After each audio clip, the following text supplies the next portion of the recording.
The following presentation is a gift from the team at Streamline Publishing, publishers of Fine Art Connoisseur, Plein Air Magazine, and weekly newsletters Fine Art Today, Realism Today, Plein Air Today, and American Watercolor, and events, the Plein Air Convention and the Figurative Art Convention. We offer over 400 different art instruction tutorials and ultra-high-quality video by the world's leading artists.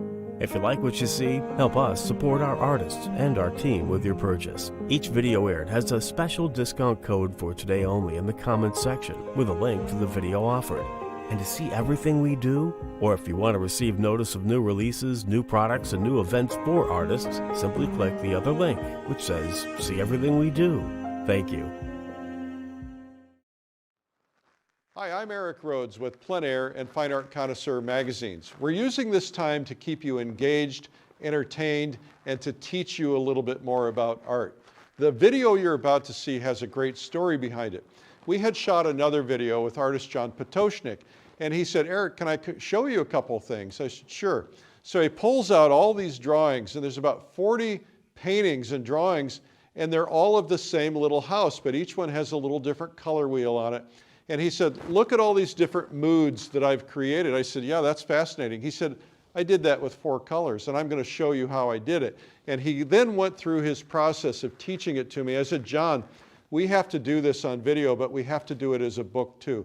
So you're going to see a little segment of the video, but there's also a companion book that's available. Anyway, enjoy this segment.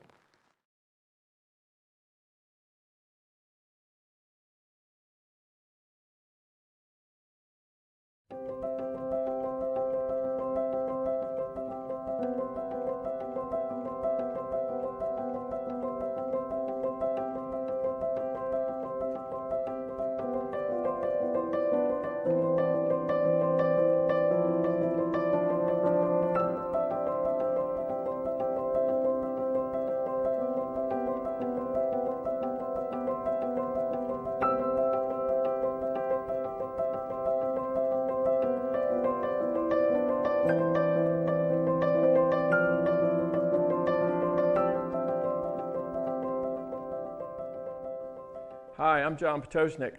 I appreciate you very much for joining me on this video, and it's going to be an exciting video. I'm more than delighted to be able to do this because it is all about color, and I know from experience and 30 years of teaching that students really struggle with this whole idea of color. Generally, they have way too many colors on their palette and don't really use them all or know how to use them. What this video is going to be about is using a limited palette. And when I talk about limited palette, I'm talking about just 3 primary colors.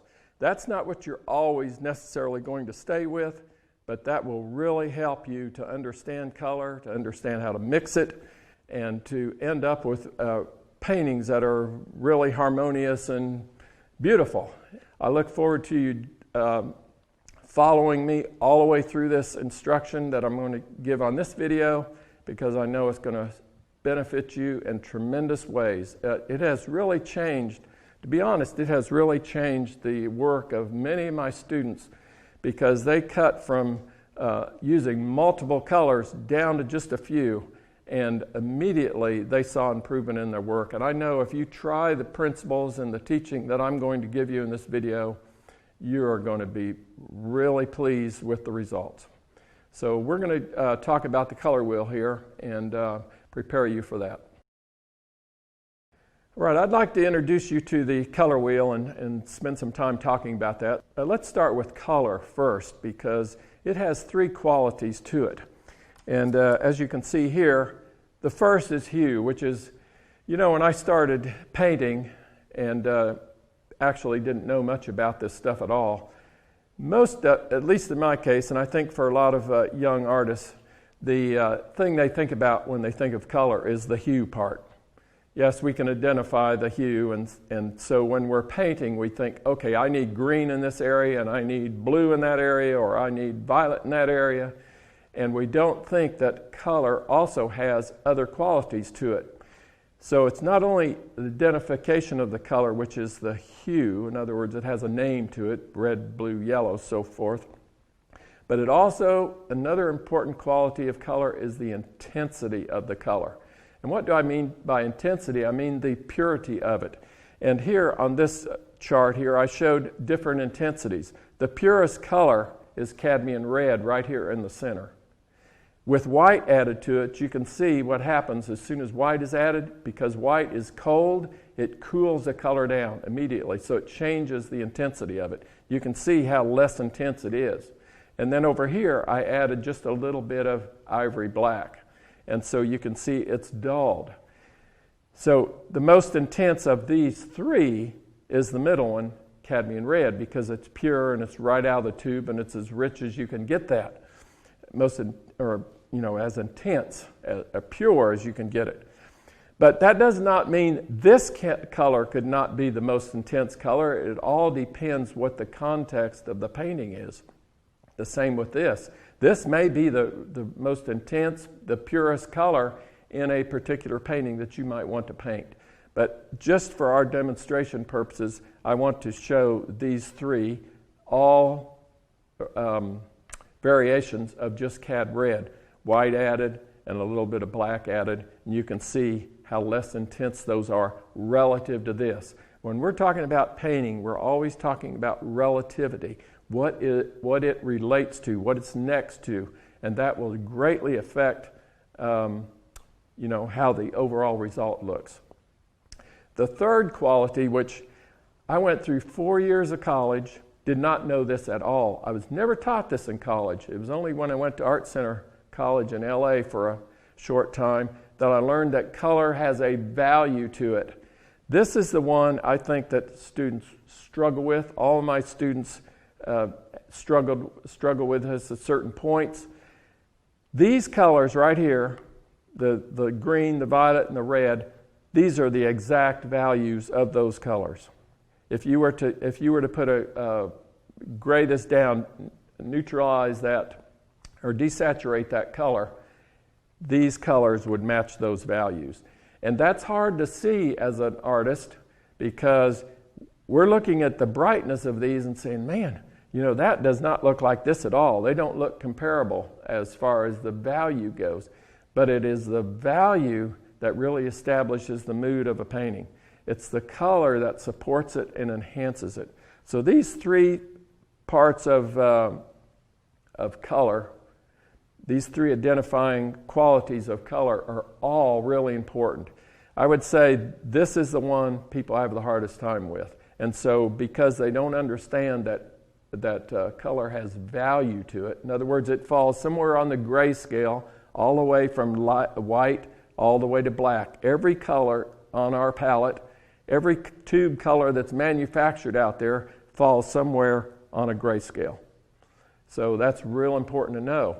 So for instance, if you're painting a landscape or whatever, and you have some trees, you would be surprised because I see a lot of students that will make the light on the trees, lime green or something.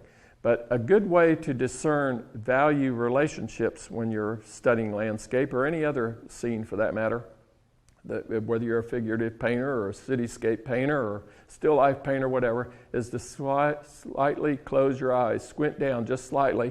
It eliminates the detail and you can see those value relationships. So you would find out looking at a row of trees that the light on the trees is not near, most often, in almost every situation, not near as light as the ground plane green, if we're just talking about greens. So those value relationships are critically important. This stage, if you can grasp this, it will really make your color mean something, because color just by itself is not sufficient. Color takes your value structure, your basic foundational structure that you created in a painting, and it raises it up. That's what color does. And so understanding these three things is super important. All right, when we're talking about the color wheel, I want to explain this to you, what exactly we're talking about. This is very typical of a standard color wheel. It's 12 spokes to it, 12 colors, and it's divided into the primaries are the division points. So you have the yellow, the blue, and the red.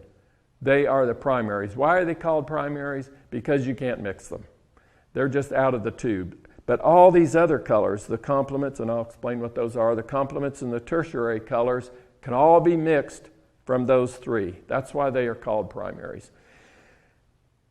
About everything that I'm going to speak about in this video, we're going to be using this color wheel.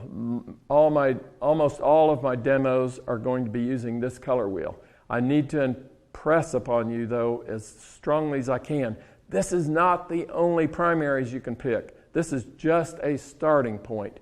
And I want to prove that to you by a number of different ways. But I want to say first that every color, whether we can call yellow is a warm color. We call red a warm color. But even those colors have a bias to them. In other words, you could have a red that has a little bit of blue in it. In other words, it's cooler than another red that we could put beside it. So we would think of maybe a fire engine red as much hotter red than, say, a rose, for instance. So even though they're both red, they have a bias. They lean one way or the other. They'll lean to the blue or they'll lean to the yellow.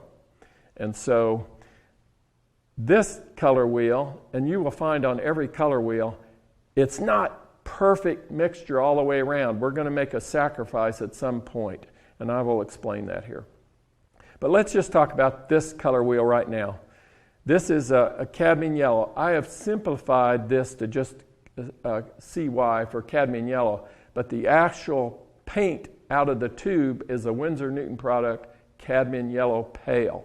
So that is if you want to get real specific with what I've used throughout these demos, it is cadmium yellow pale. But for simplification and to make the chart look nice, I just put cadmium yellow. So cadmium yellow pale, Winsor Newton. You will find too that different manufacturers, their colors, they may have the same name or close to the same name, but they are slightly different. So that's something you will have to become aware of. You probably already are aware of it. But that will help you in your selection of what your favorite yellow or favorite red or favorite blue are. So in this case, I have cadmium yellow pale. This is ultramarine blue, and this is alizarin crimson. So do you notice what happens here? Because of the bias of the color. The bias of the color. This cadmium yellow pale, compare it with this right here. This is lemon yellow.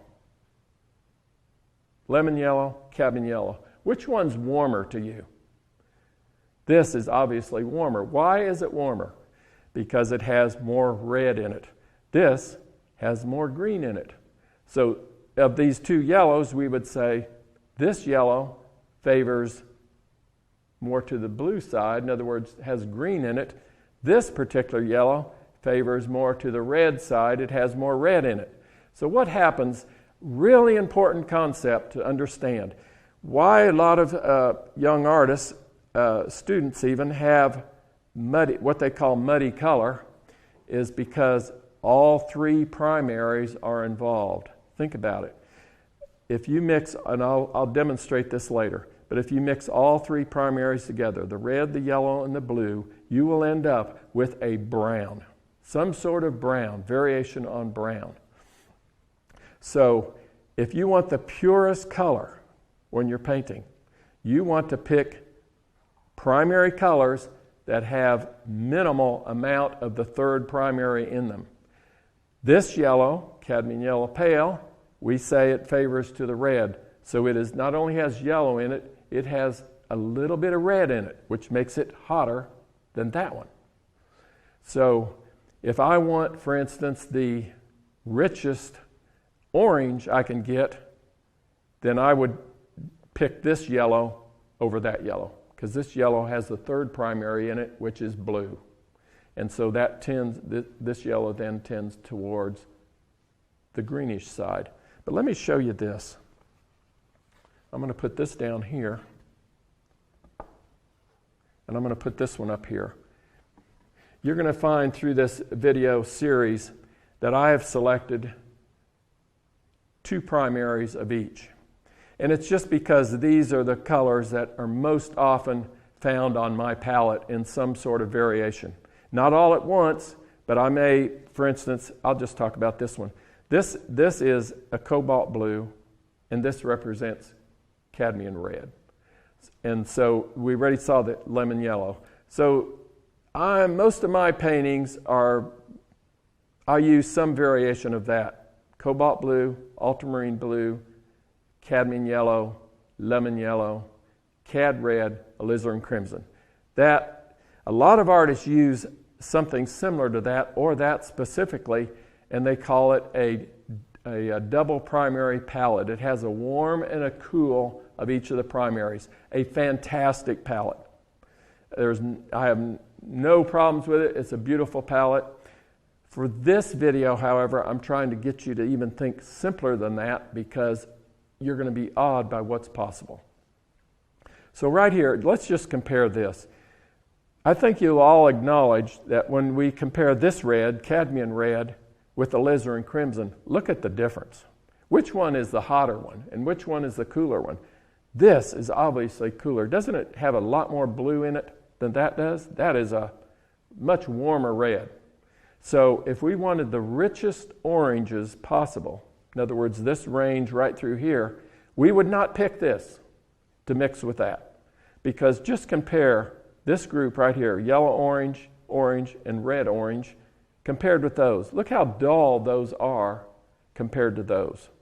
So when we talk about selecting the primaries, which we will talk about in this video, it is important to consider before you even start your painting what colors are most important in the painting. You know, if you're doing a sunset, for instance, and you want a really intense orange, powerful sun as it's setting, you may not want to go with this. Although I've painted sunsets with this because in the context it worked beautifully and those oranges looked rich. But I'm just saying for just pure, outright, strongest oranges, this would be a great combination. Cadmium yellow, pale, cadmium yellow of some sort, and cadmium red. Just compare those, okay? But look through that now, we'll discover there's always a give and take. So if we go for strong oranges, we're going to lose it on the violets. Because compare this, alizarin crimson, which already has blue in it, so it already favors that. So the blue, and this blue, ultramarine blue, has some red in it. If you compare the ultramarine blue, look at that, compared with this cobalt blue, look at the difference. This feels a little bit more neutral or even maybe to the green side a little more than this. This feels redder to me. There's some debate from artists I've read on internet that they say that ultramarine blue is a cool blue. I find in the context of the blues that it is actually a warmer blue. It has more red in it. Anyway, I think it's proven right here. In the violets that can be mixed, because look at the intensity of these violets compared with those. That is so dull. These violets are so dull compared with those. So if violet, that whole range of violets was the most important thing that you needed to have in your paintings or express in your paintings, ultramarine blue and alizarin crimson would be a great combination. You can use the quinacridone rose-colored colors too, which would work. They're all kind of cool reds. But this is what I want to illustrate with this color wheel. Every color has a bias to it. So you need to discern what that bias is. And the best way to do that oftentimes is to put, for instance, in this case, two blues side by side. A better selection yet than, but I don't use it, a better selection yet than putting cobalt in here would have been to use cerulean blue, which is even greener. Or maybe a phthalo blue, I think is pretty green also. But you could stick those in there and you would see the difference. You would see this contrast much greater than maybe even here, although I think it's pretty obvious here. All right, another really important part I want to point out is let's put this one down and put this up, because we need to talk about greens. Artists really struggle with greens and making them interesting. So if we use a cadmium yellow that has red in it, and we mix it with an ultramarine blue that has red in it, we get these kinds of greens. This yellow has red in it. This yellow does not, or a lot less. I would say this does not have any. So let's just compare the greens here.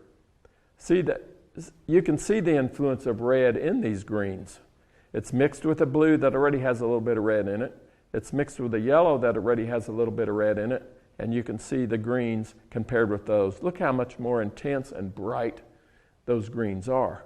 Because in this case, this blue, yes, ultramarine blue has a little bit of red in it, but this yellow doesn't have any. So when we compare these greens with those, these look more intense. But look at this right here. This is cobalt blue and lemon yellow. Look how intense those greens are, how much different those greens are than this group. I mean, it is obvious, very much of a difference. So another important consideration, if you want really bright greens, more intense greens, you would probably pick, in this case, just for this case, a lemon yellow and a cobalt blue. I think it's important that, at least for me it is, to mix up these color wheels like this and to actually show what those mixtures are going to be. You can see I have a whole stack of them here. This was the color wheels where I mixed the cobalt blue, cad red, lemon yellow, and then this one here, and every kind of combination I could come up with, and it came up to 8 different color wheels. What is important is you realize if you change one primary, another whole color wheel has to be mixed. So your question may be, well, John, where do I get these color wheels? And I found them online, so this will help you and it'll save you a lot of time where you don't actually have to draw this out. You can buy this as it is. I had to make a few modifications, and it comes in a package of overlays too. I was not interested in the overlays. I just wanted the color wheel, which I can have a permanent record then of what these particular primaries, what mixtures those will give me. But if you're interested, this is called Create a Color Wheel. You can find it on the internet, and it's by the Color Wheel Company. So that should give you the information you need where you can purchase these, create your own color wheels. Why do I create the color wheel? Once these formulations, once these mixtures are created, I don't ever have to try to match that again. In other words, mix it again and hope I got it right. I spend a lot of time on getting variation between each one and finding that each one of these had a nice division between them. There wasn't a closeness. I mean, you can actually see very clearly these are all separated, distinctly separate. So I spent a lot of time working that out to get that distinction. Once those were set, then I know anytime I want to use this palette and I need a green on the palette that's going to be that color, I know I used cadmium yellow and I used ultramarine blue to get that. So I put those out on my palette, I mix to that green. Once I get to that green, I know, okay, that is going to work with my plan. All these other tints here are with white added, going to the center. So a little more white added each time as we move to the center. If you don't want to do the color wheel, or you just want to mix up a lot of this at one time, this is a great way to go too. And I've also used this, which is a tube. It's open on the end, and you can, fill it. It'll take a big puddle of paint, mix it, put it in the bottom of the tube, tap it down, get the air out of it, and you crimp it at the end. And then you can mark on the tube what's in it, and you'll always have it. You won't have to mix every time.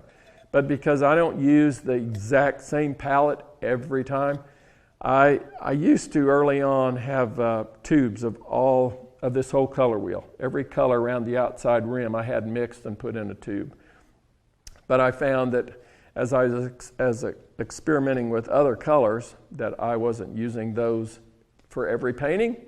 And so I decided I'll just mix as I go and mix what I need when I want it, because as we're going to learn in this video, I don't necessarily have the cadmium yellow, I don't necessarily have these 3 primaries on the palette when I'm painting. I may pick just a section from the color wheel and use those colors. And that's what this video is about, and I think you're going to be fascinated. You know, I want to make one more point, which I alluded to earlier here.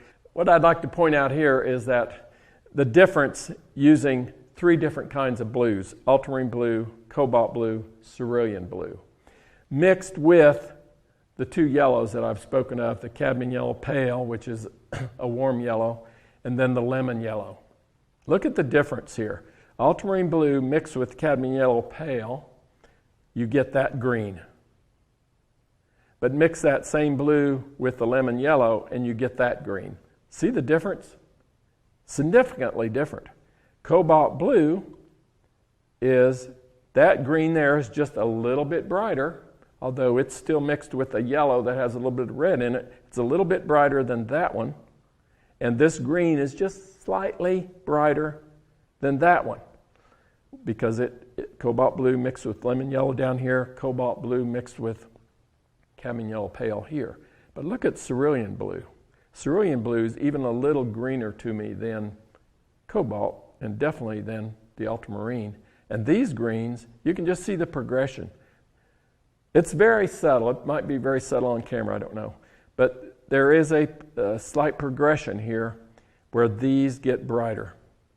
And that's all because of that blue mixed with these different yellows produces, you know, these variations of greens. So this is another consideration. If you are concerned with getting a variety of greens in your painting, you can use 2 blues and 2 yellows, a warm and a cool of each, and now you broaden the whole range of greens that are possible. But that's not what I'm teaching. I really want you to try the 3 colors first, and then you can always expand after that. This is the part I'm very excited about teaching, because it is this teaching that really changed my painting, has changed the painting of a lot of my students. We're still talking about just this color wheel, okay? This is not, I want to keep stressing, this is not the only set of primaries you can use. But just for this, because it could get real extensive if I talked about every possible blue primary you could use, and yellow primary and red primary you could use, I mean, we would have we'd have a pile of different color wheels. And so for this video, I just want to keep it really simple and straightforward, because with this knowledge, you can expand and move out from there. But I'm setting the groundwork for you to experiment and try some stuff on your own. I think the important thing, the takeaway that I want from this video, is that you actually try the stuff. Don't just look at the video and say, "Ooh, that's interesting." You need to go to the studio, lay the tubes of paint out, and start mixing color. That's how you're going to learn this, learn these combinations, and learn what your palette will do for you. A lot of times, too, when we have a lot of color, when I started painting in the fine arts, I had 11 to 15 colors on my palette. But I didn't understand how to use them. I'm not saying 11 to 15 colors is bad, but my painting greatly increased when I learned that, hey, you can mix a lot of these colors that you already have in your paintings, you can mix them with just 3 primaries. And that's when I got rid of everything else and went to 3 primaries.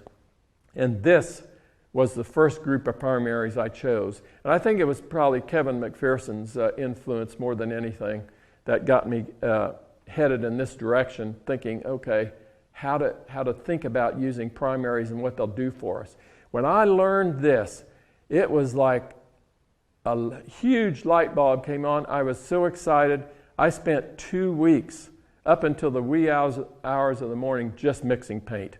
And over and over going, wow, wow, wow. You mean I can get all this from that? I couldn't believe it. And immediately my paintings, because all the color has to be intermixed. You can't pull in another color from outside. I can't pull in a phthalo green or Indian red or something else, pull it into there and just stick it in someplace. That's what makes paintings unharmonious. They don't connect. When we're using just 3 primaries, the beauty of that is if you want green, you're going to have to intermix these colors together. You're going to have to definitely mix a yellow with the blue to get the green. But if you want a variation of that green, then you add the 3rd primary. And so you can get all these variations of greens from this. That's the beauty of it. But of course, the first thing we got to talk about is just monochromatic. What is monochromatic? Monochromatic is one color and then with white or black. And this is a monochromatic painting. It's just used red, white, and black. And I mean, that's pretty interesting just with one color, don't you think? Also, I want to point out that every one of these paintings you're going to see, paintings that are going to follow, you notice the subject is exactly the same. The direction of the light is exactly the same. The composition's exactly the same, and the proportion of the substrate is exactly the same. Then the next division would be the complements. A complement is an opposite. Here's a color wheel showing a complement. Any color on the color wheel, that and that would be a complement. That and that would be a complement, okay? Anything that's opposite is a complement. Think about this now. We have yellow, has a little bit of red in it. We have violet, which has a little bit of blue in it, okay? We've got the 3 primaries already involved. We have the yellow, we have the blue, and this has red in it. So we have all 3 primaries. So why are they called complements? Because when those 3 are mixed together, what do you end up with? Grays. And let me show you that. These are the 6 colors we've already talked about. The cad yellow, pale, which is a warm yellow, ultramarine blue, alizarin crimson, cad red, cobalt blue, lemon yellow. I've mixed each one of those with its complement, with the violet, blue with the orange, red with the green, and then same over here. Look what you end up with in the middle. They're all brownish grays. It proves the very point that I'm trying to make. 3 primaries together, you will always end up with gray. So when you're struggling with your color and you say, my paintings look muddy, one of the reasons may be is your color is not clean color. But I also want to stress mud is not an ugly color. It's how it's used. These grays are beautiful in the right context. In fact, I think some of the most beautiful paintings are mostly in the gray ranges. And then the vibrant, more intense color are used as accents. And so I just want to point out, though, this is what happens when you mix the primary with its complement. You will end up with grays all the way across. And so I wanted to show that to you and show you this is 1. How many complements then could we have on this color wheel? Well, if you count down, there's 1 there, 2, 3, 4, 5, 6. So there'd be 6 possible complementary combinations. So complements, any opposite color on this 12-spoke color wheel. The next one are what I call equilateral triads. Equilateral meaning each one of these primaries are equally spaced. All right? There's 4 spaces. 1, 2, 3, 4. Every 4th spot on the color wheel would make an equilateral triangle. So if you think of each one of these color wheels as a clock, tick, tick, tick, tick, go all the way around, how many of these would you have? You'd have 1, 2, 3, 4 possibilities of equilateral triads. This is number 1. Look at that combination compared with this. Isn't that neat? I mean, it's totally different. Everything exactly the same. Composition, subject, everything. But just by changing the color, you get another whole effect. So when I talk about limited palette, unlimited color, it's almost exactly that. There's no limit to what can be done with these palettes. And look at all the different moods that can be created just by switching up what part of the color wheel we use. So this is called an equilateral triad. Obviously, you can see from this is the one that is typically used. I found this in my classes, which I thought was really interesting. I would give this lecture, just like I'm doing to you here, with you here. I give this lecture, okay, look at all the possibilities you can use on the color wheel. Well, if we don't use these 3 primaries, then we've got to mix these. We have to mix these colors in order to take that, click it one more spot and say, okay, I want to use a yellow green and a blue violet and a red orange. I want that to be my palette. You have to mix those colors. So what I found, because I think probably maybe out of fear, maybe out of a little self-doubt, a lot of things like that, the students would oftentimes just take these 3 primaries and work with these. But what I want you to do is move beyond. Start clicking that little clock as you go around and mix up the color. And what we're going to see later is I will mix out my whole palette for you, and you'll see exactly how I do it. So this is called an equilateral triad. Wonderful, wonderful color combinations and different schemes, moods that can be achieved with those. This is another triad. This is called an isosceles triad. 3 colors. It's just isosceles on equal sides. This is sometimes called a split complement also. I like to just keep it in the triad vernacular. So this is yellow. You would go across through the color wheel, cross from that to its complement, and select the color on each side. Now in this situation, of course, you could fill this in, because if you mix the red violet with the blue violet, you will end up with that violet in there.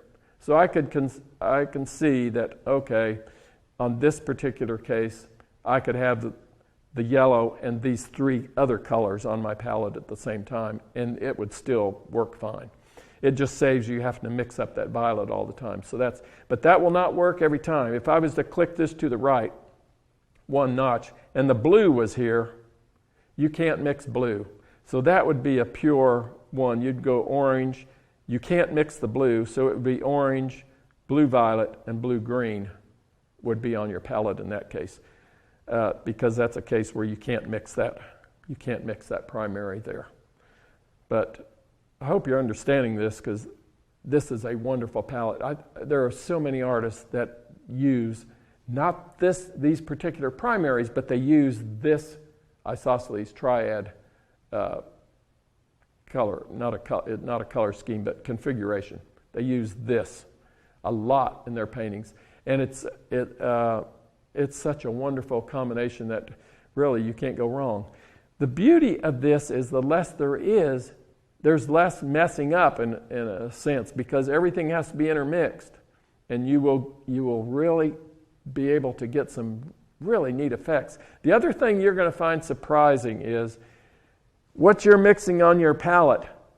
How in the world is that going to look green? I'm trying to mix green, but there's nothing here I can mix green with. And the tendency we have is we're looking at nature, we're looking at a photograph, and we're saying, I got to mix that color. And you won't necessarily be able to mix that color exactly, but that doesn't matter, because once that's mixed here and you put it up in context, you say, boy, that looks green, because it's all relative, and it all works together beautifully. So here's an isosceles triad with this particular combination, yellow, red violet, blue violet. I came up with that color scheme. Another thing I want to point out is that the only possible solution using those three? Not at all. And I'm going to show you that later in this video also. This could be done in probably an infinite number of ways. Not infinite, but a lot of other ways to create different effects, different emphasis, what we emphasize. This has a green emphasis to it. It could have a red-violet emphasis to it. It could have a blue-violet emphasis to it. I went somewhere in the middle and created the green. So when you see these, that is not the only solution. I want to stress that over and over and over. It's so important. All right, another really interesting combination that we can use is called a square quadratic.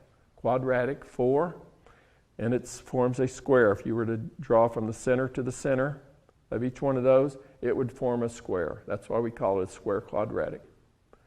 And how many of them are there? There's 1, 2, 3. There's 3. 3 possible. So this is based on this one: yellow, blue-green, red-orange, and violet. Notice these are complements. They're also they're just 2 complements. Each of those are complements, and that is a result of just these.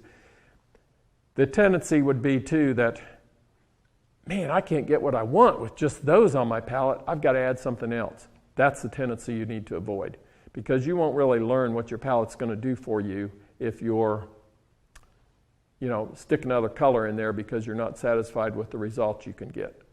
If you're not satisfied with the results you're getting, it may be that you've picked the wrong primaries or the wrong system, the wrong combination on the color wheel.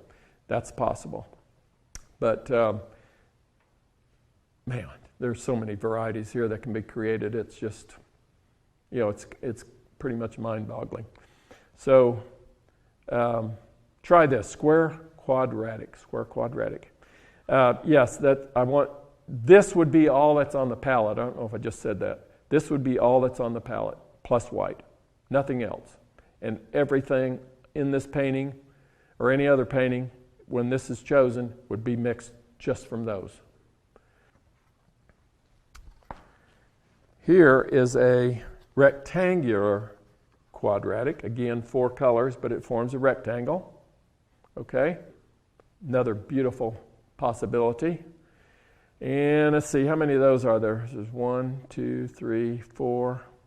I don't remember how many there were of this. Can't remember offhand exactly how many there are. But this forms a beautiful group of colors also that can be used. Remember, if, like I pointed out earlier, if it's really important to you that you have a bright orange here in this combination, you would not want to mix. You would want maybe red here, cad red here, mixed with say ultramarine blue. Your violets would suffer; they would not be as bright, but your oranges would be bright. So remember, I said earlier, there's a give and take on this color wheel, and so you have to decide before, and this is the concept stage, what you want to communicate and how best to communicate that. That will help you select the colors that you need. So this is called a rectangular quadratic. Okay, this is one of my favorites. This is the analogous. And if you look at color charts, they often define analogous as 3 colors in a row. And then oftentimes they'll say, well, then you can use an accent as a color opposite. Well, to me, that's the isosceles triad. You're basically using the colors on one end and going across and using a complement. So what I have done, and I really like doing this because of the effects it can create, is I use an extended analogous. In other words, I've gone from 3 to 5 colors. And the reason I like doing that is, if you think about it, all the teaching we've already mentioned on the complement, the farther you get away, this is the yellow, the complement is violet, right? So the farther you get away from that yellow, the greater opportunity one has to mix something closer to gray So it gives more variety into an analogous painting. This one may not be the best situation. I can see this maybe being used in certain situations where this color scheme is appealing, but it's very limited. You can see it's a bunch of greens and a blue. So we have blue and we have yellow and everything in between. So, I mean, you can go blue, that's the extent as blue as you can go on one end, and you can go as yellow as you can go on the other end, but everything else is going to be some sort of variation of greens. And that's why we ended up with this. Pleasing, but isn't it interesting, just with those colors plus white.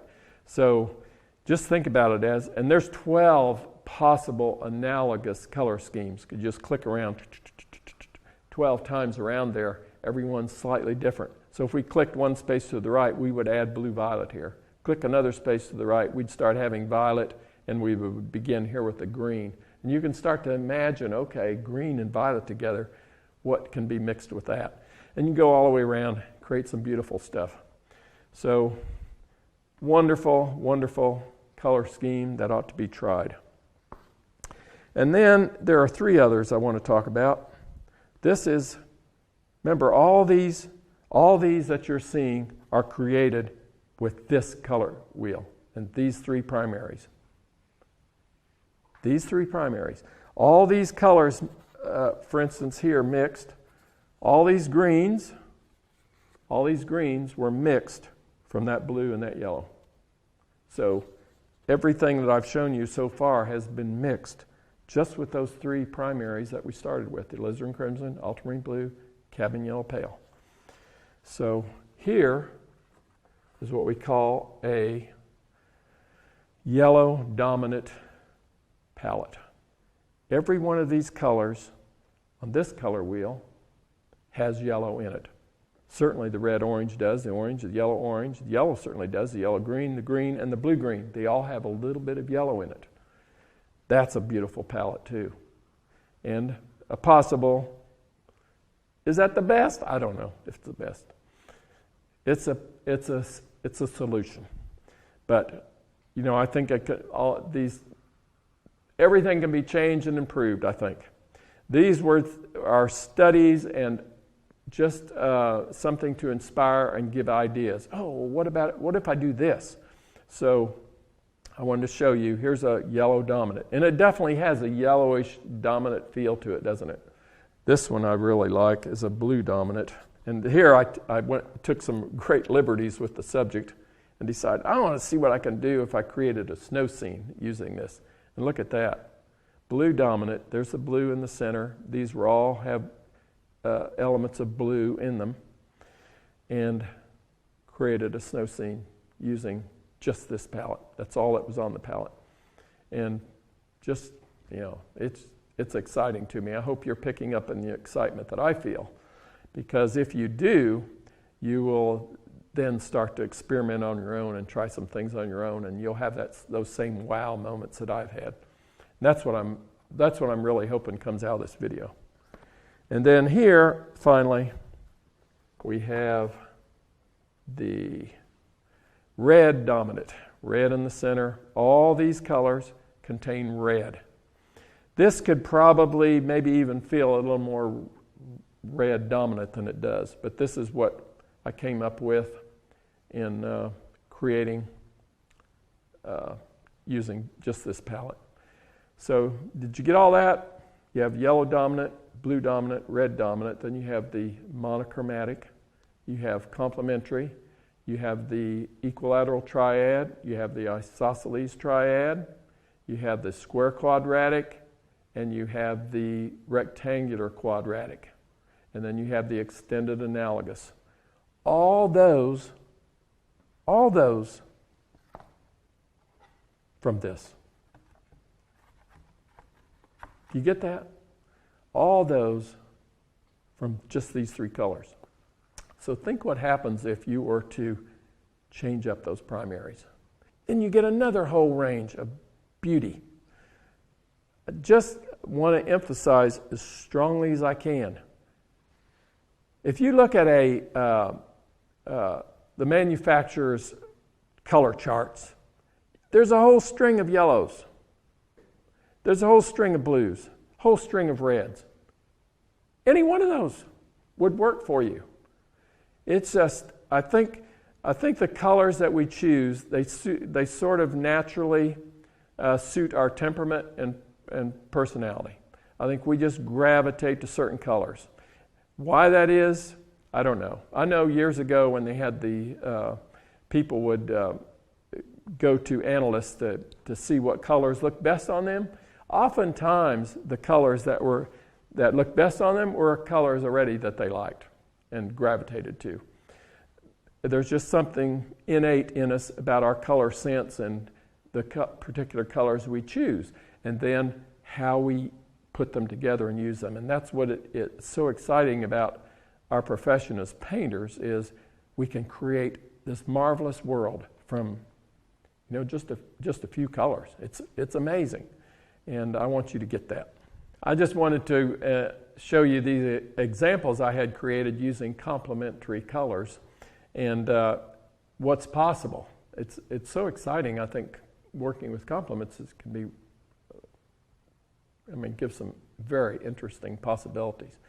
But here are the three primaries we've been talking about all along: the ultramarine blue, alizarin crimson, and the cadmium yellow pale. And then these are mixed with their complement. So the red and the yellow were mixed to get that orange. Okay, so the blue was mixed with the orange. This is just with a little bit of, this is the pure, no white at all added in this center string.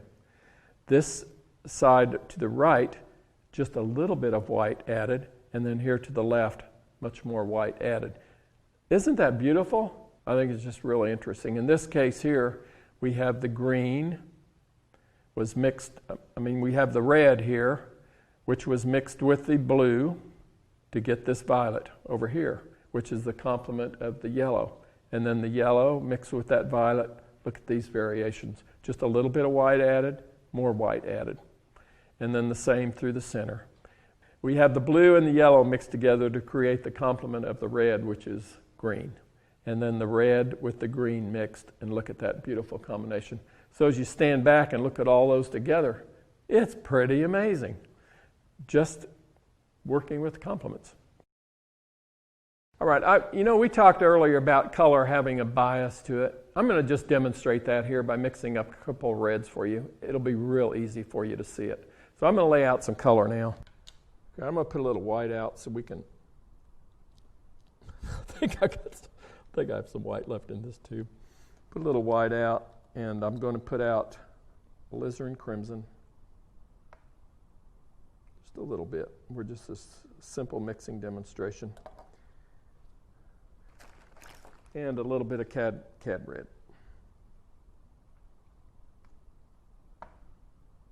This one is so obvious. Okay, these reds here, it's pretty obvious. They're warm and cool, but let's demonstrate it. I pulled them out because it is so obvious. But here's alizarin crimson. Okay, I'm going to put a little bit of white in that.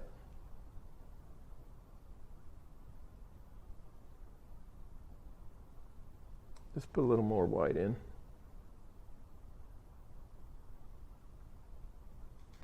Remember, when white is added to any color, white is cold, so it will cool any color down that you're mixing.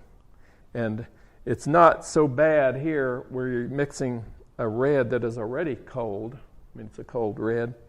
But over here, if we put out cad red, see how much difference that, it's so obvious. It's really much warmer, but if we were to add white to that, you can still see how much warmer that red is than the alizarin. And we can keep adding white. But see what happens to the red as we add the white to it? See how dead it becomes? That is a real challenge for an artist when you're trying to lighten a color to also keep it warm enough.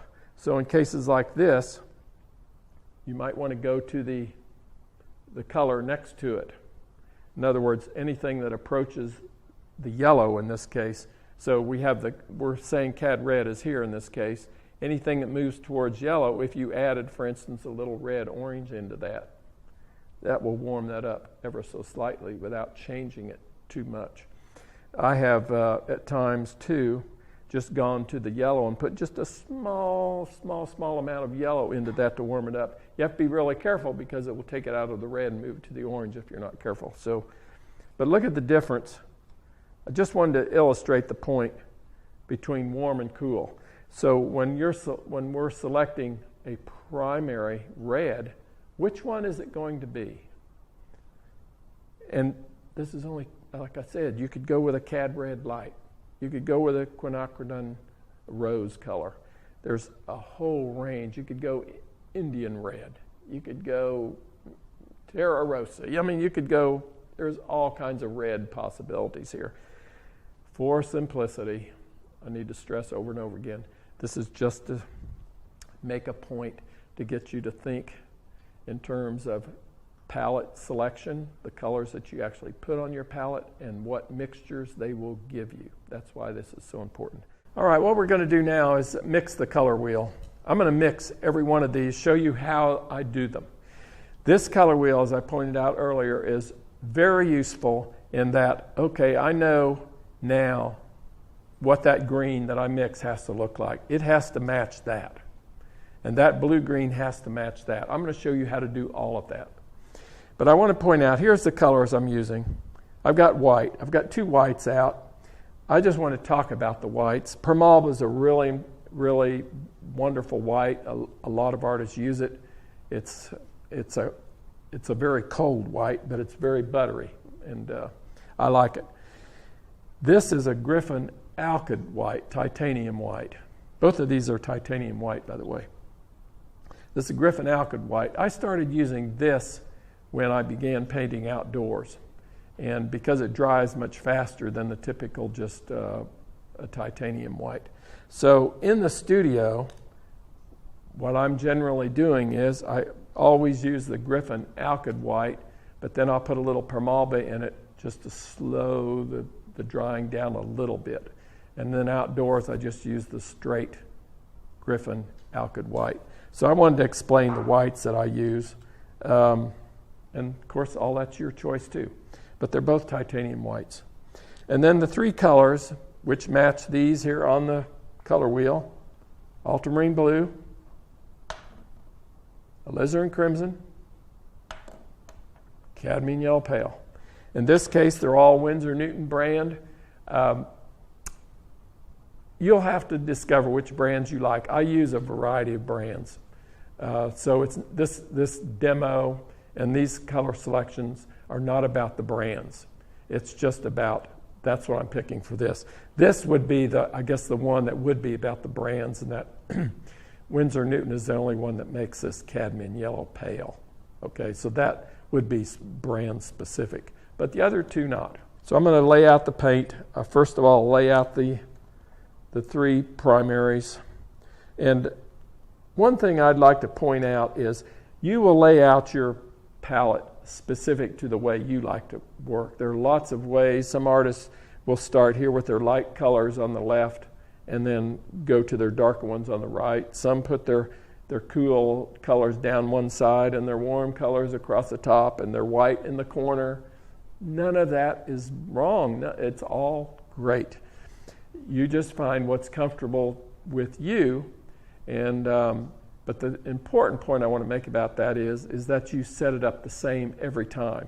You don't need to be searching for color when you're painting. It should almost, after you've painted a while, it's going to be instinctive. You'll just know where to reach and where to pull color out, and you'll learn how much to pull out to get the mixtures you want. So the way I set up my palette is I set it up prismatically. In other words, almost through the rainbow. But I start with, I have my white on the left, which I'll lay out here in a little bit, but I start with the blue. So I start with ultramarine blue, and I lay it out. And I lay it out in a string because I want to work off the end of it, okay? So I'll lay out ultramarine blue. Then I'll lay out alizarin crimson, but I'm thinking, okay, there's going to be blue violet, violet, red violet in there, so I need to put my Alizarin Crimson over here someplace. I'll put it right here. We have Alizarin Crimson. All right. Hope I'm laying out enough here. We'll see. It might not be. And then we've got red, orange, orange, yellow, orange, yellow. So I'll put my yellow here.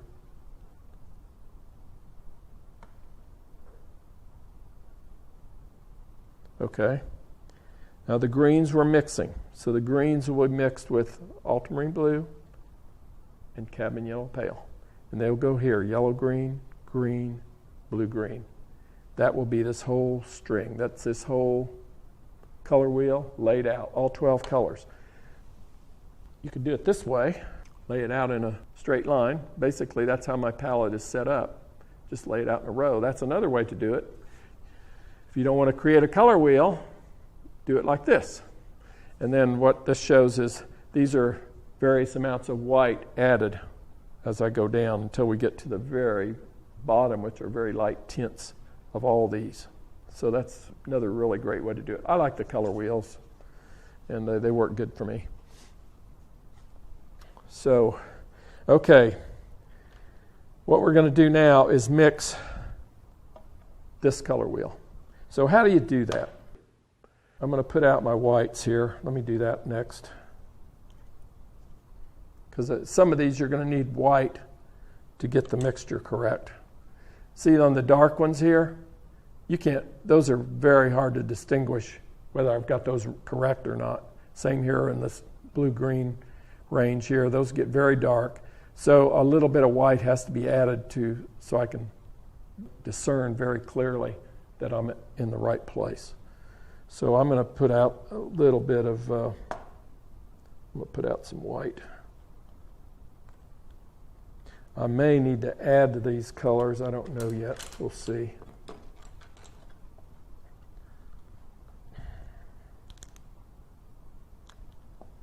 And I'll put out a pile of white.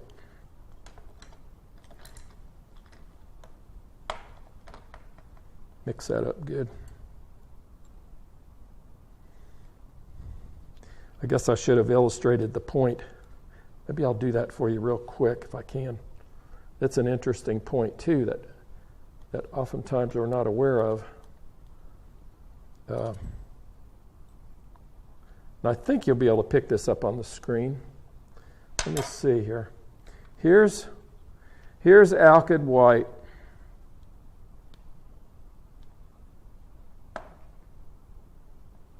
That's alkyd white, titanium white, okay? This is Primalba white, and they do call it titanium, I think.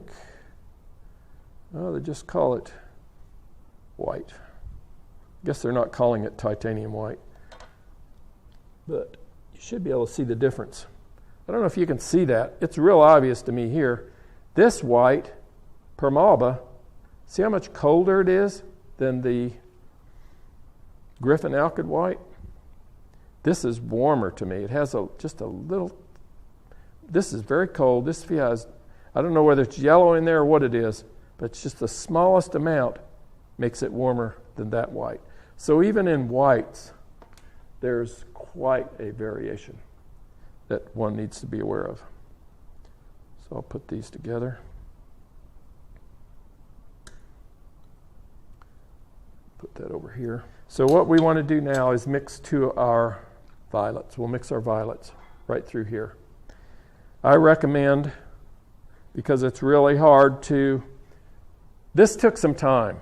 It takes some time to get this, that there is a distinct separation here. So it's not something you can rush. That's why I recommend either creating a color wheel like this or creating the string, which I just showed you, in a row, and have a permanent record of that.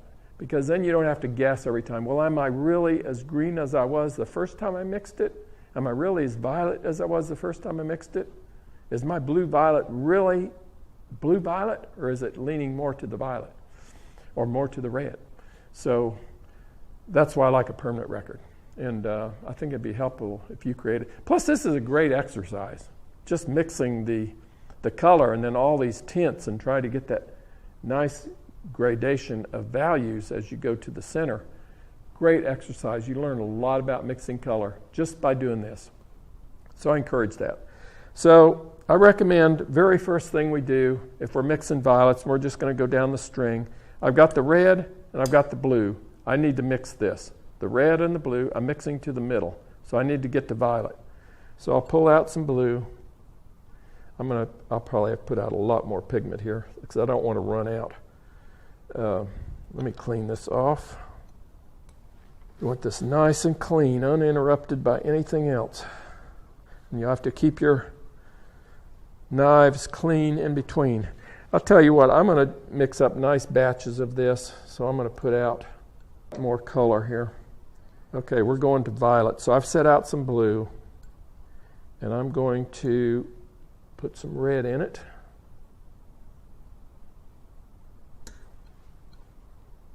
See, we can't really tell what that is yet. Feels a little blue to me. We'll go with a little more red.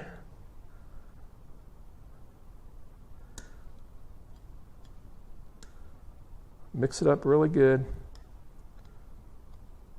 I'm going to put just a touch of white in this to see where we are. Okay.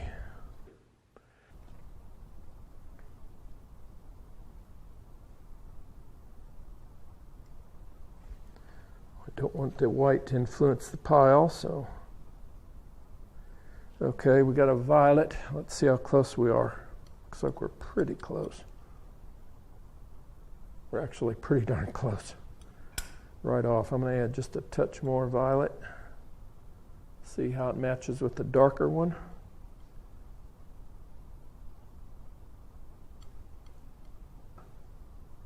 Yeah, I'm going to go with that. So I got my violet. Okay, so violet, all this color goes right in the middle. Okay, now we're going to mix to the blue violet. Take a little of this. Okay, we got the violet. We want to go to the blue violet over here. So that blue with white in it needs to look like that. So I'm going to add more blue.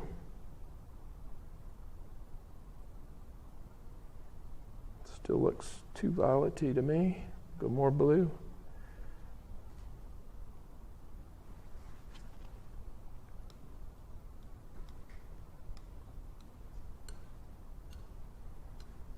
Let's run a test. See how blue it is.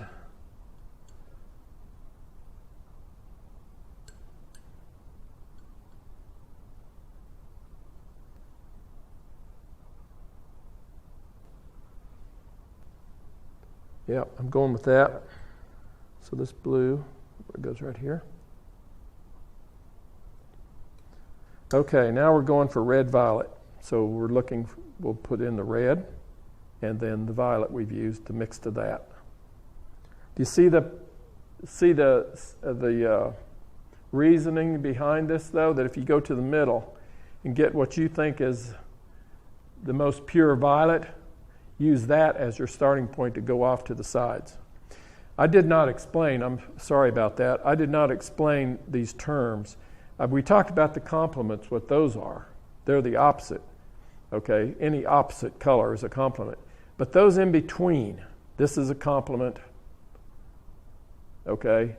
That in between, the yellow-green, is what they call a tertiary color. It's in between the complements. So the yellow-green, the blue-green, the blue-violet, the red-violet, the red-orange, and the yellow-orange are all tertiary colors. And if you've ever done a painting just using tertiary colors, that's interesting too. Okay, we're going to do some more violet.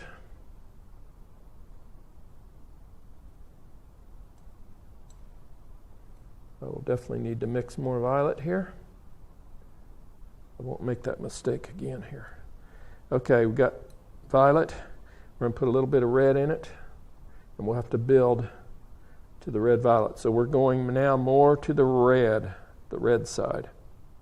We want that to feel red.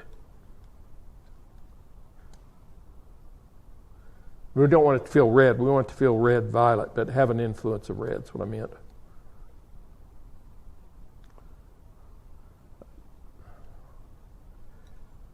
I'm going to put a little bit of white in this to check it.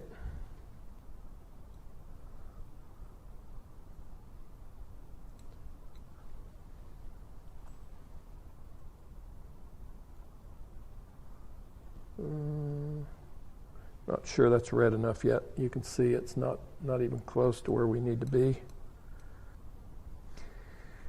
You know, as I said earlier, it's important to know what your color is going to do for you. As I mentioned earlier, when I first learned about this limited palette, I spent 2 weeks, literally 2 weeks, many, many hours a day, up into the wee hours of the morning, just mixing color. Of course, threw away a lot of color, but boy, I learned a lot. I'm going to try just a little more red in it, not much.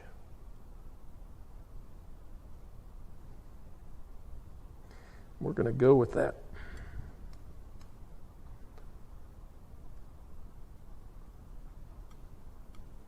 Okay, so now we've got all our violets.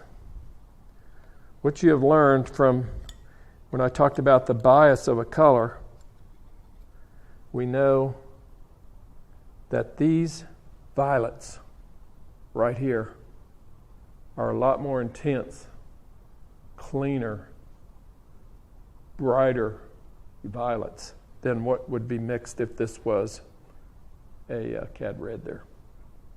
Okay, we're going to go orange to the oranges. So that is yellow and that red. So I know the yellow's really powerful.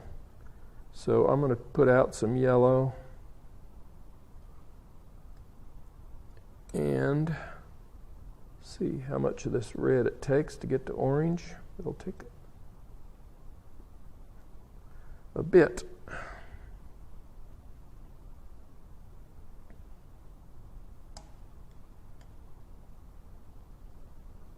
Yeah, I'm getting close, but I need more red.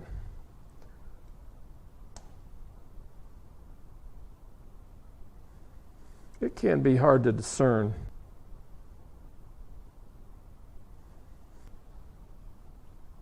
I think that's pretty close. I'm going to go with that. It's pretty close. So anyway, that goes in the middle.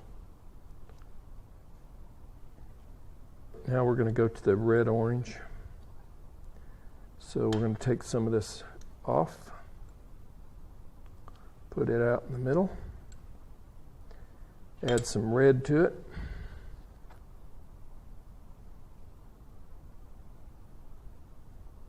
Isn't that color beautiful? It just color can be both frustrating and exhilarating. It's both. But once you understand it and you know what the color will do for you, it is so exciting to experiment with it and see the different combinations, color schemes, what's possible.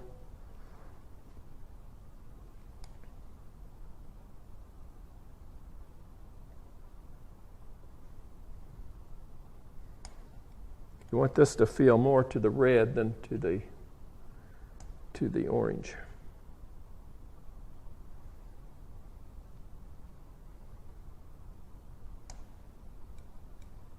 I think I'm pretty close here. I'm going to go with this. So this is red-orange.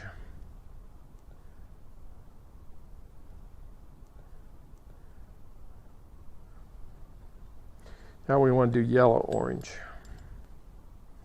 Big pile of yellow.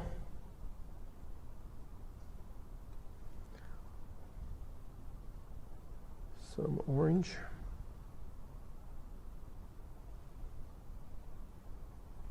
That already may be too much. Yeah, it's already too much.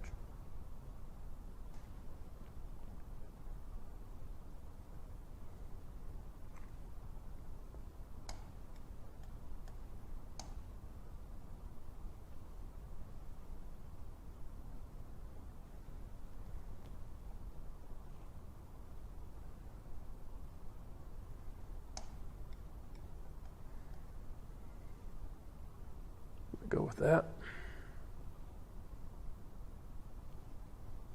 So now I'm going to mix the greens. So we're going to go to the middle green. Start with yellow.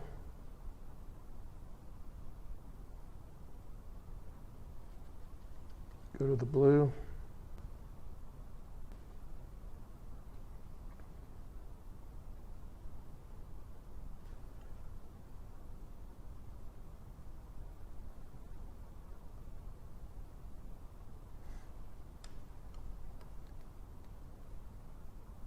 That's pretty good. Maybe go just with a little bit of more blue.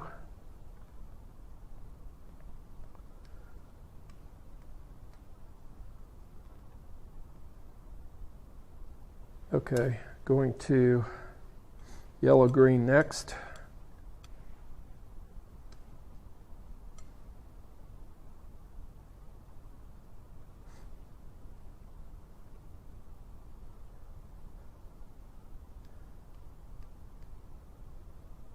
We're already pretty close right off.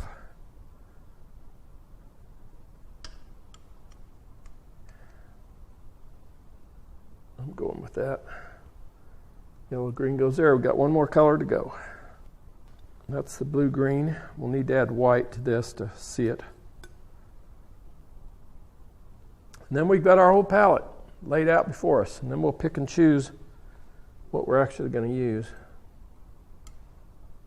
Take a lot of this.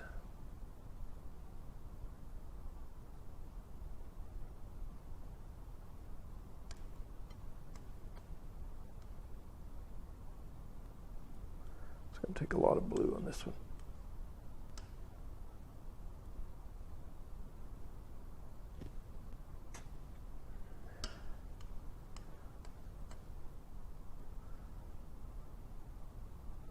I just started off with too much yellow.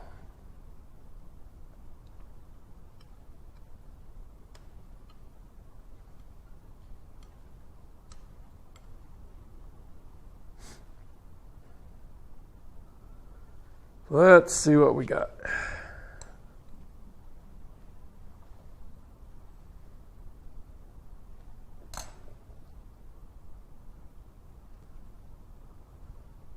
Let's see how close we are. Pretty close. Yeah. So we'll pick this up, put it over here as our blue-green.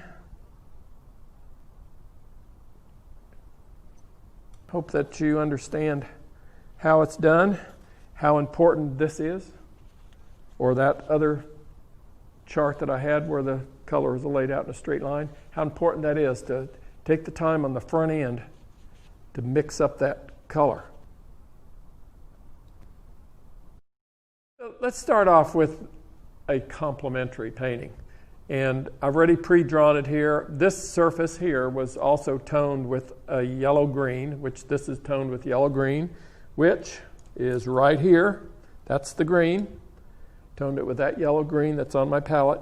This palette is what I'm using for all of these studies, these little demos I'm going to do today, based on the ultramarine blue, alizarin crimson, cadmium yellow pale. So for this complementary study, it's toned with yellow-green, but the colors I chose are red, violet, and yellow-green. I picked some things that you wouldn't typically choose, just to show you what can be done. So you can see what the result will be here. I'm going to show you on the palette how those colors were actually mixed. So the first thing I'm going to do is pull out.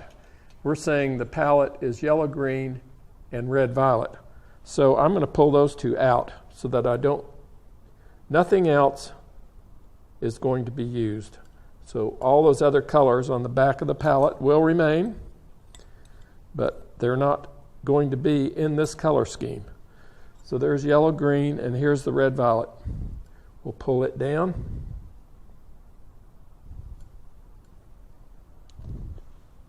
And of course we're going to use the white, and I can leave it where it is.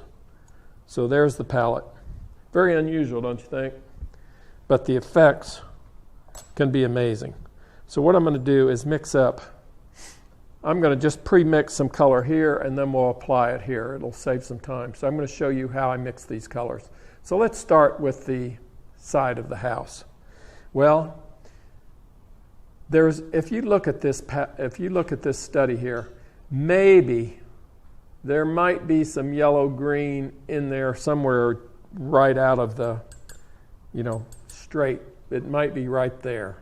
But there's very little straight yellow-green. There's very little straight red-violet. There's a little bit there. But everything else is mixed. So in every one of these other mixtures throughout this are going to be varying amounts of these two colors that we have out. So we know that to start with. So I'm looking at the side of the house. It's kind of somewhere in the middle. It's not red-violet and it's not yellow-green. So I'm going to start with a little of both. And all these will have some white in them too, probably. But I'm going to start mixing some color here to see how close we can get. I'll put in a little white in.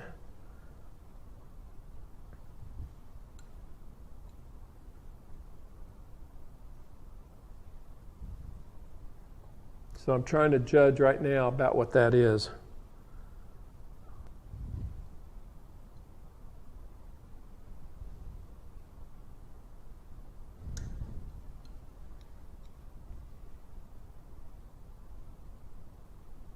I'm going to leave that for right now as a possible tone that's pretty close. I can use a little modification as I apply it, but that'll be a good starting point. I'm still going to go for the side of the house, so I'm going to start with some white. Put red-violet in it. A little bit of green. Let's see where we are. Getting pretty close.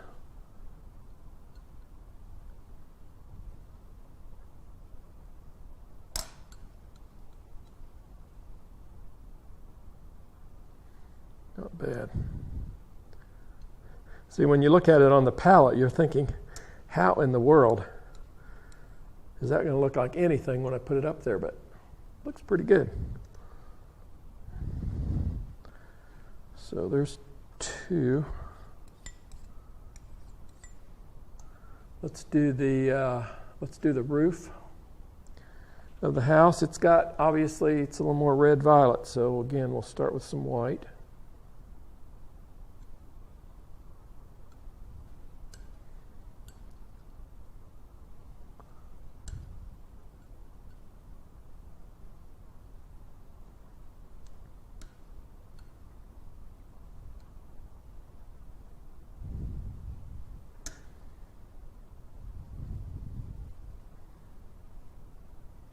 Quite a bit darker.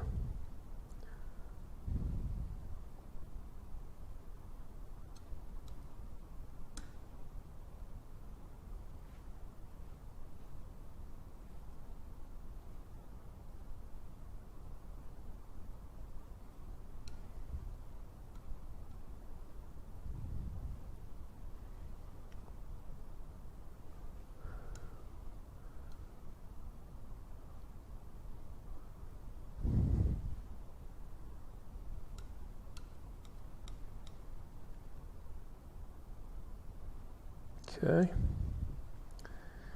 These can all be modified slightly as we proceed, but I'm just getting the kind of the basics, something pretty close to those colors. This is kind of got a little more green in it than that side. So what I'm going to do is take this pile, which I already said is going to be the house side. I'm going to pull a little bit down. Add a little bit of white to it.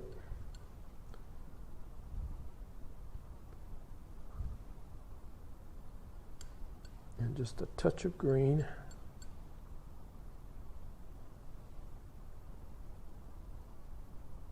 Might be pretty close on that.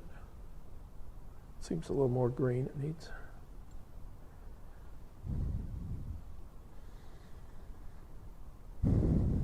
But these are the exercises about color that are so challenging and yet so enjoyable, because when you come up with something, it's very satisfying. All right, that's for the house. We need some darks for the shadow side underneath the eaves, so I'll mix that up. And in the porch area, those darks. So as dark as I can go would be the straight red violet, so I'll start with that. But that's way too dark. You can see it's way too dark. So it needs to be muted a little bit, which I'll lighten it and gray it just a little bit.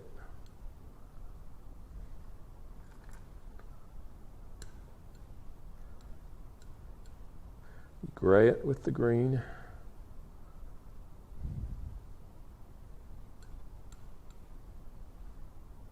Closer. That might work. We'll try it. All those can be modified. All right, we'll try the sky. See what I can do with that.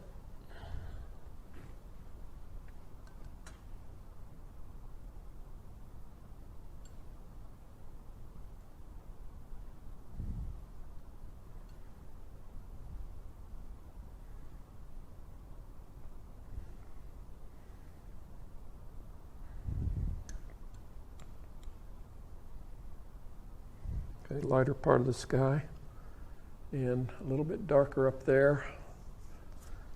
So we'll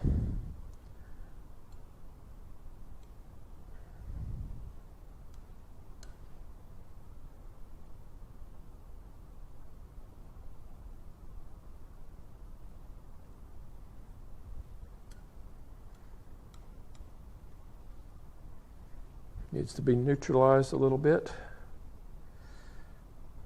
Gray, in other words, gray just a little bit.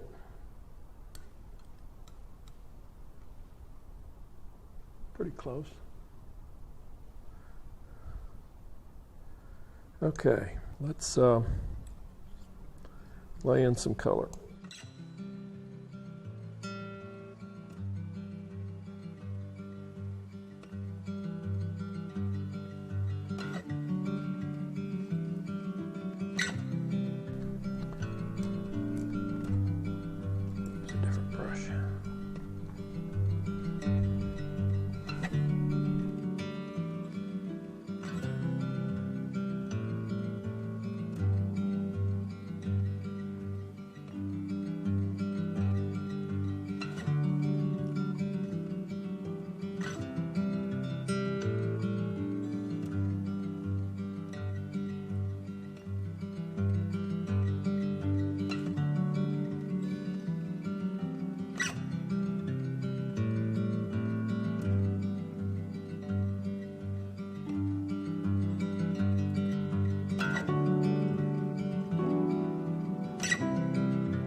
What I'm going to demonstrate later, too, is that the tone of the surface makes a difference on the outcome, what it's going to look like on the outcome. So this yellow-green surface here has a direct influence on what this painting is going to look like. What if I had toned this with a red-violet?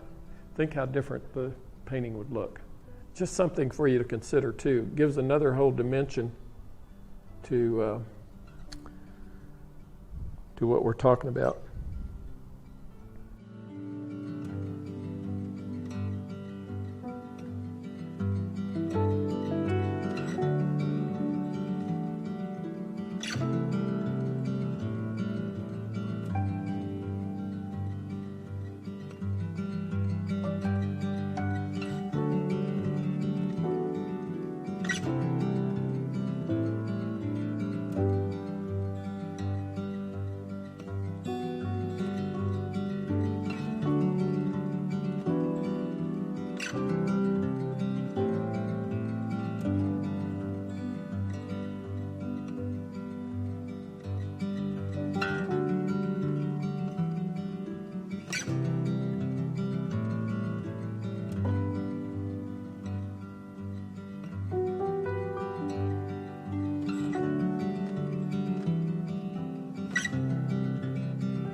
have to adjust. These will need to be adjusted. These colors are not quite where they need to be.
I'm going to go ahead and get the sky laid in, let it be setting up a little bit before I continue.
Just want to get a little closer to the feeling of that color. So I think I'm a little better now.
I want to get that spot of sun in there. It'll be a nice contrast, and I'll kind of know better how to treat the rest of it. That is very, very light. Just a touch of yellow-green, very little. I want to lay that in. Gives me a guide for the rest of it.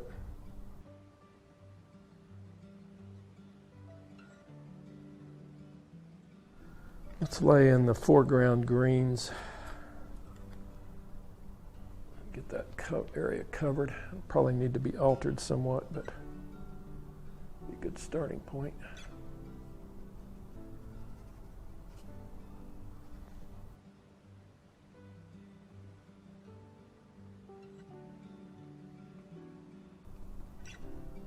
We'll go back into that with some yellow-green. Right now, let's get that area covered.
Just putting some accents in here.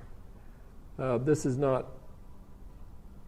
to show you how I approach it. It's not going to come up to that level.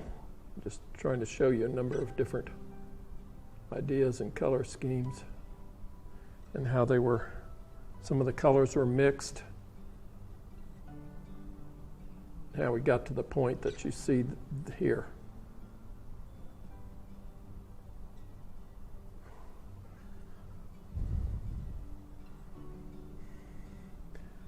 These accents will help define a little bit more clear what's going on.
Anyway, I think you're getting a pretty good idea of how this is done using just two colors.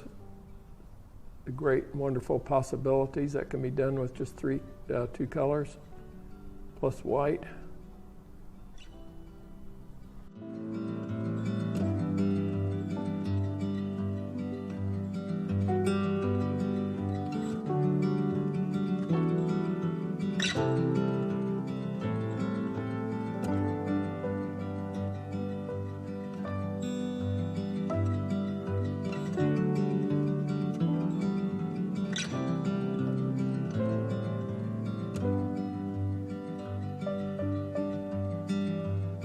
Okay, why don't we stop there? I think you got the idea of how we do this. Bring it to that point.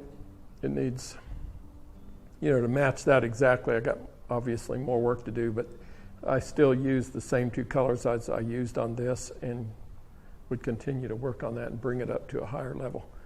But red, violet, yellow, green, and white, a complementary painting. We did something that's never been done in the history of art books. And this is the first art book we've ever done. And quite frankly, I didn't really want to go into the art book business, but when I saw this concept, I said I have to do this. The first thing that's never been done is we created a book that includes a palette, which is basically a piece of plastic. So John was at our studio. We have this soundstage in Austin, and he was shooting his first art instruction video, which is awesome. And essentially, he kind of teased me with this thing. He pulled out this drawing, or this panel, and I said, "What's that?" He said, "Oh, it's something I'm working on." He said, "My students love it." And so he's like sucking me in.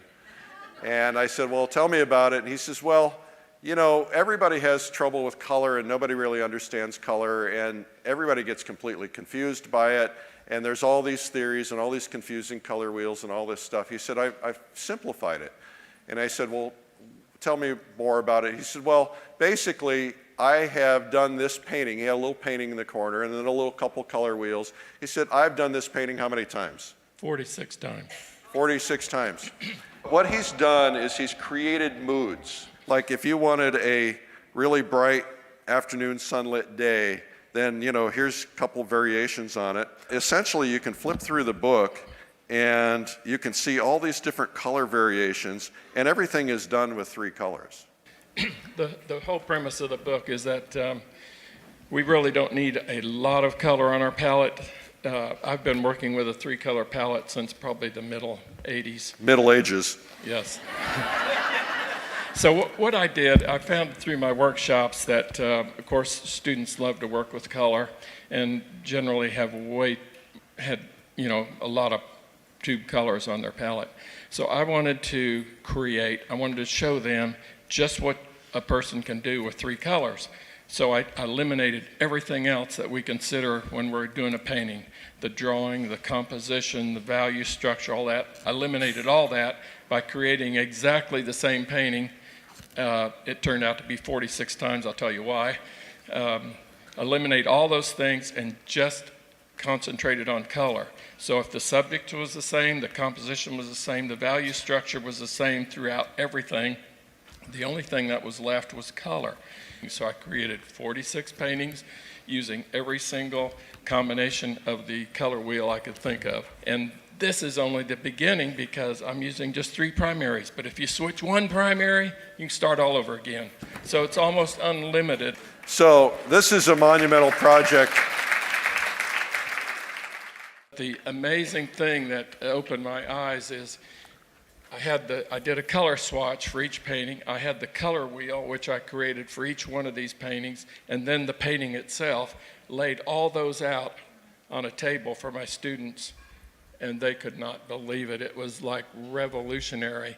And they said, "John, you have got to do a book." It was almost like the whole group together in unison came up and said, "John, you got to do a book." And thankfully, Streamline saw the vision for it, and this is the result. All right, thank you very much.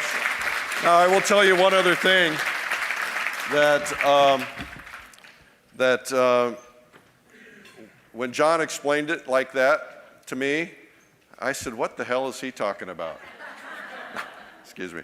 And so I said, "John, let's do a video on it too." So it's a companion thing. It's a video and a book, and he explains the whole process. It's just fabulous. And so I just wanted to tell you about that because I think it's good.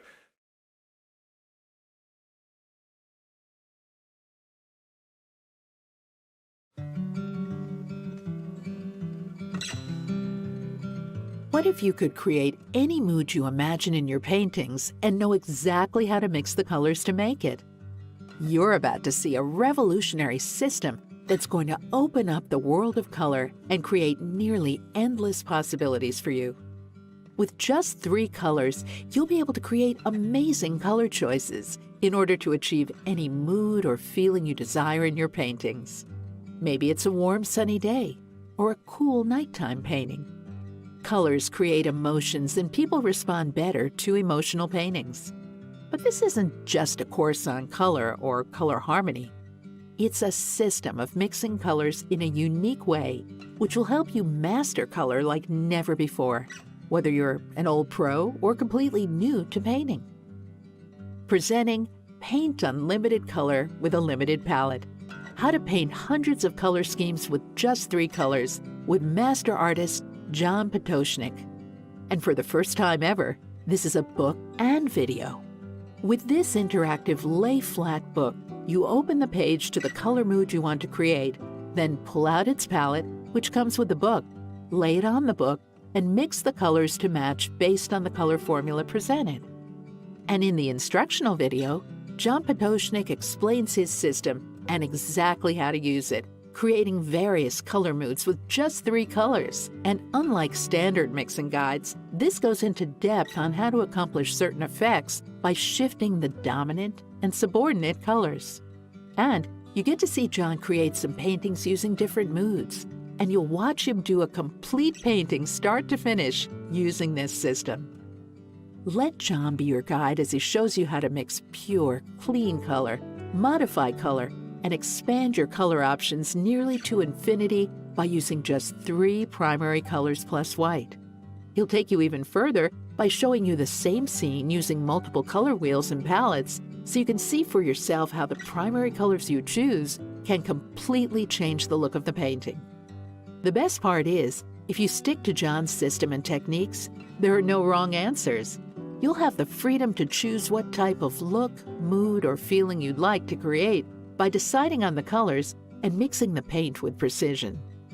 John will even show you how to create your own color wheels in order to have a permanent record of your mixes, so you can reproduce them time and again.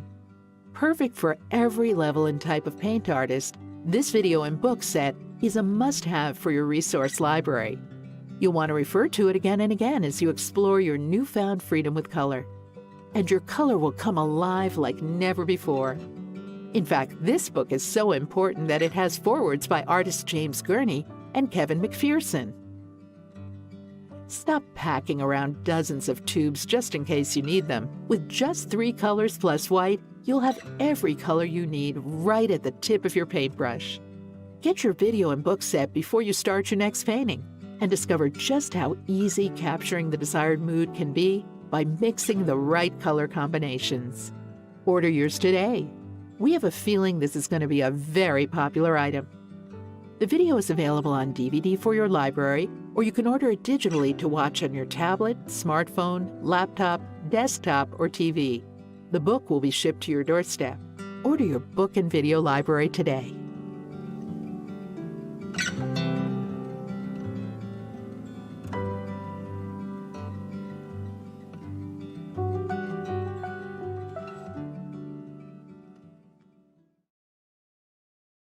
You just saw some segments from Unlimited Color, Limited Palette with John Pototschnik. You can learn more about that at lilyartvideo.com. Remember, there's also a companion book, which is really great because it's got a palette in it. You can lay the colors right there and mix them, so it's pretty cool. Anyway, let's get to an interview with John Pototschnik. Hi, I'm John Pototschnik. I'm an artist working in the fine arts. I'm a landscape painter, and I work in oil. I worked as a freelance illustrator for 10 years in Dallas from 1972 to 1982. And then in the illustration field started changing about 1982 or so, maybe a little prior to that. I noticed a lot of illustrators leaving the field and getting into fine art. And I had always wanted to be in the fine art, but was told I'd never make a living at it. And so in 1982, I made the leap into painting. And the part I enjoy most about painting is the freedom that I have as a painter. In the illustration field, of course, you're always trying to work for an art director or meet a client's expectation. In the fine arts and in painting, I'm able to paint what I want in the way I want it. And I feel now that my true personality and my true temperament, all that is showing through my painting, and I think that's what I enjoy the most. What inspires me to keep painting after being in this business as a fine artist for more than 30 years, it's the whole idea of creating, trying new things, experimenting, seeing my work improve is huge. But, you know, I'm in the business to sell paintings. And so when someone enjoys my paintings and is willing to put the money out to purchase them, and I hear from them periodically and feel that appreciation and love for the work I do, that is very satisfying. And that really does help. That encouragement keeps me going. But I think there's just a need to create. There's something when one creates that there's a sense of accomplishment and satisfaction that oftentimes we don't get in other lines of work. And I think we're really blessed in that way to be an artist and to be able to create things and see a product that has come off of our hands. I'm best known for landscape painting, and I'm drawn to that subject matter because as a child, my grandparents lived on a farm. One set of my grandparents lived on a farm, and we visited there. I grew up in a fairly small Midwestern town. It was close to the country. I always liked the outdoors, enjoyed the farm, enjoyed the country, and so it is just a natural outgrowth of my childhood. I think I'm ending up painting my memories and all my experiences, a lot of my experiences growing up. I find peace in the country too. It's open and it's not congested, and you can feel the wind and the breeze and the smells and hear the bugs and all the animals. All that stuff appeals to me, and I like to be able to capture those kinds of moods and feelings in my work. The important thing for an artist is to paint what they're passionate about and what they know. If they love painting the figure and the challenge of it and the different moods that can be expressed through figurative painting, that's what they should be painting. It just happens in my life and because of my childhood that I mentioned earlier, is that I'm drawn to the landscape. I'm drawn to all the moods of landscape. I love the outdoors, so that's why I paint the landscape. But not everybody should paint the landscape if they're not passionate about it. So I'd say paint your passion. Paint what you know. Don't paint a subject just because you think there's a market for it. I'd say certainly be honest with yourself. Paint what you know and what you love and what you're passionate about. There will be a market for it.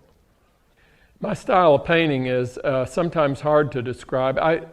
An article was done on me several years ago, and they described my painting as naturalism, and I like that word a lot. Naturalism to me is I'm not trying to enhance necessarily or romanticize. Naturalism came about because of the classical movement, and they were saying that the classical elevated and idealized the subject. I try not to idealize the subject. However, I do clean things up a little bit to make it a little more pleasing. I use oil because it suits my temperament. I worked as an illustrator. I worked in watercolor and Dr. Martin dyes and acrylic, but oil painting is flexible. It doesn't dry as fast. Of course, watercolor doesn't either, but oil is more, I can manipulate it. I can put something down. If I don't like it, I can take it out. Take it all the way out, start over. So I just like the flexibility of it. I love the acrylic. When I use acrylic, after it dries, it changes color. It changes the value slightly. If I remember right, it dries slightly darker than when you put it down. So it was hard to match that color exactly once it was dried. Oil, I don't have that problem. It's just, it just suits me perfect.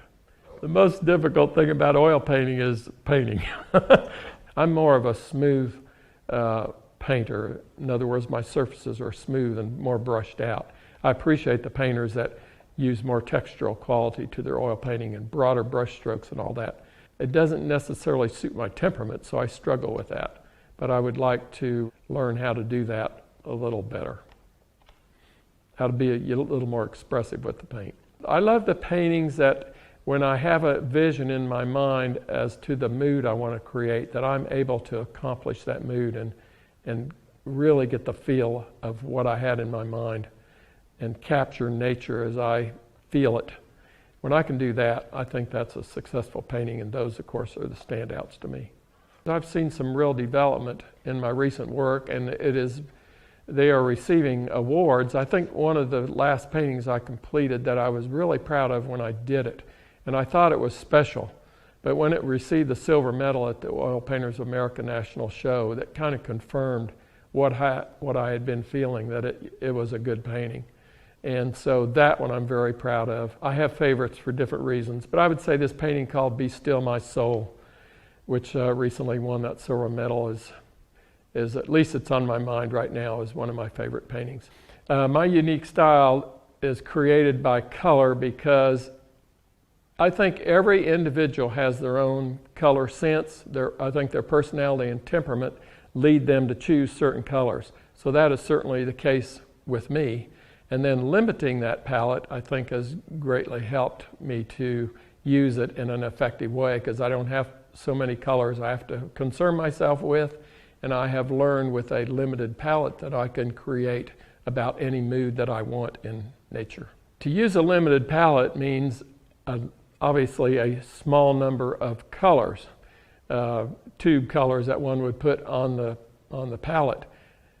People have different ideas of what limited would mean. I mean, some would call it probably 10 colors limited. In fact, I've read that in places. They say I'll use a limited palette, but there's 10 colors on their palette. Mine is very strictly limited in that mine is usually just the 3 primaries plus white. Once in a while, I will add 1 or 2 other colors. But I would say for me, a limited palette is probably 5 or less colors. A limited palette, I think, has really helped harmonize my paintings and has given me a little more, believe it or not, a little more freedom to express myself as far as color goes. It simplifies my working methods. And I have learned that by by being forced to use all of the color on the palette to mix certain colors, that the painting automatically ends up harmonious. And that is super important to me, that I have a harmonious painting and not some color that's stuck in there that doesn't relate with the others. So by using a limited palette, I'm forced to intermix everything, and therefore it ends up much better painting. I enjoy the challenge of it, the effects that one can get and the surprises. It's just, it's never ending. And if one changes up the primaries, then you can start all over again, and it's just a whole new challenge and new experimentation and a new joy. So it's endless with me. I love the limited palette. I love the possibilities of it. I love the challenges of it. All that to me is fine. I seem to be able to mix every color that I need. So it just simplifies for me the whole working process. The hardest thing about mixing color with a limited palette, I think the tendency would be is we are trying to match exactly the color we're seeing. For instance, if we're painting out in landscape, out in nature, plein air, and we're trying after a certain green, and we may not be able to achieve that certain green with the particular colors we have selected for our palette. So I think getting beyond the fact that I've got to match exactly the color that I see is, I think, difficult part. Once you overcome that and just concern yourself with creating a harmonious painting and giving the effect or the impression of what you're seeing, it works great.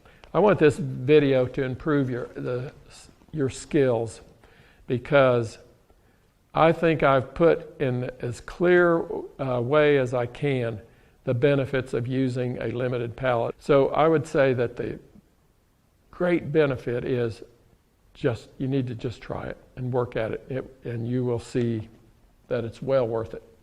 Try these colors together and mix them. I mentioned at the beginning how much time I'd spent when I discovered using a limited palette, how much time I spent just mixing these colors together. It was like 2 weeks, hours and hours and hours every day just mixing color. And that's when the joy came in and I realized the possibilities of it. So I would encourage each of you students to do exactly the same thing. Mix the color and you'll learn and you'll see the benefits of it. I can teach it and I can tell you the benefits of it, but until you try it, and I've heard from many students I've taught over the years that say, my goodness, I'm glad you taught me what you did. It's really helped me. And I know it will help everyone that watches this video also, if you try it. Love that guy. John Pototschnik, Unlimited Color with a Limited Palette, and also a companion book. You can learn more about it at lilyartvideo.com. Remember, keep painting. I'm Eric Rhodes.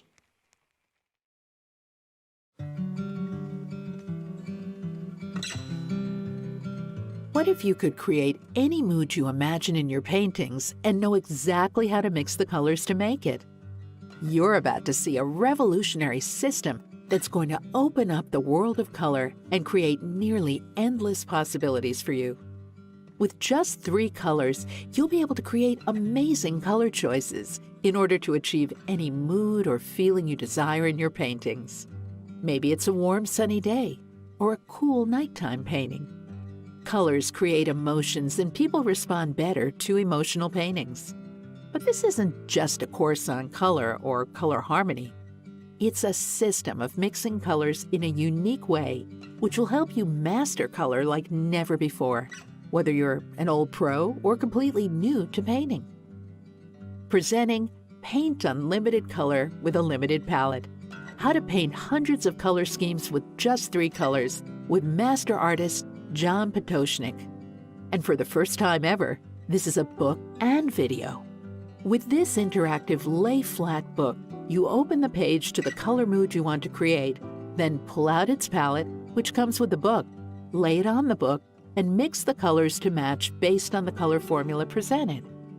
And in the instructional video, John Pototschnik explains his system and exactly how to use it, creating various color moods with just 3 colors. And unlike standard mixing guides, this goes into depth on how to accomplish certain effects by shifting the dominant and subordinate colors. And You get to see John create some paintings using different moods, and you'll watch him do a complete painting start to finish using this system.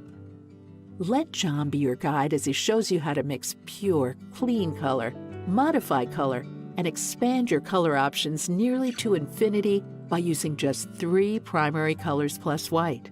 He'll take you even further by showing you the same scene using multiple color wheels and palettes so you can see for yourself how the primary colors you choose can completely change the look of the painting.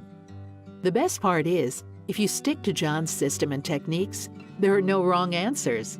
You'll have the freedom to choose what type of look, mood, or feeling you'd like to create by deciding on the colors and mixing the paint with precision. John will even show you how to create your own color wheels in order to have a permanent record of your mixes, so you can reproduce them time and again. Perfect for every level and type of paint artist, this video and book set is a must-have for your resource library. You'll want to refer to it again and again as you explore your newfound freedom with color. And your color will come alive like never before. In fact, this book is so important that it has forewords by artists James Gurney and Kevin McPherson. Stop packing around dozens of tubes just in case you need them. With just 3 colors plus white, you'll have every color you need right at the tip of your paintbrush. Get your video and book set before you start your next painting, and discover just how easy capturing the desired mood can be by mixing the right color combinations. Order yours today. We have a feeling this is going to be a very popular item. The video is available on DVD for your library, or you can order it digitally to watch on your tablet, smartphone, laptop, desktop, or TV. The book will be shipped to your doorstep. Order your book and video library today.